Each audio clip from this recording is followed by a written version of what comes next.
Keeper Action News. We start the news tonight with another tragedy as a young person has died from drowning in our region. This time, a teen at a hotel pool. The girl had been staying at the Pendleton Motel 6 with her softball team, and not only could she swim, but her mother was also there watching her.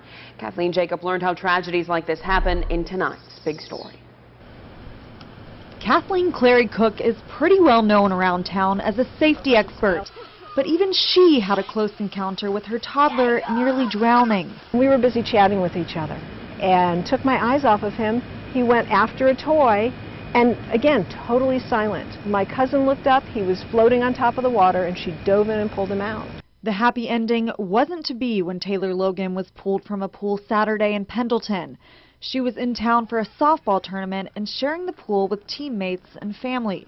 Logan ended up face down in the water, and fellow swimmers thought she was just trying to see how long she could hold her breath. But when they pulled her out, they saw she wasn't breathing. We think drowning involves splashing and maybe yelling for help. Drowning is swift and silent, and it happens so fast. Logan later died at a Portland hospital. All water is a danger, but hotel pools pose different risks than outdoor ones.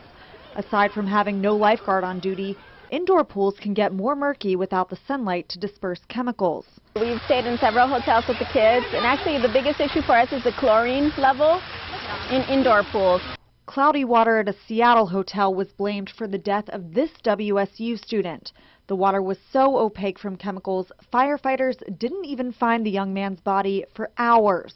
Hotel pools also run the risk of poor ventilation, easier access, and no accessible cutoff switch for the pump. The Pendleton Motel 6 told us their pool had just been inspected the day before the accident and was given a passing grade.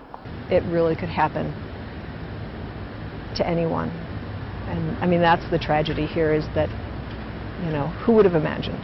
In Pendleton, Kathleen Jacob, Action News. And once again, Taylor Logan did know how to swim, and she had no injuries that could have led to her drowning. Police haven't written a final report, but it may be never clear just how the teen who could swim managed to die right in front of her family.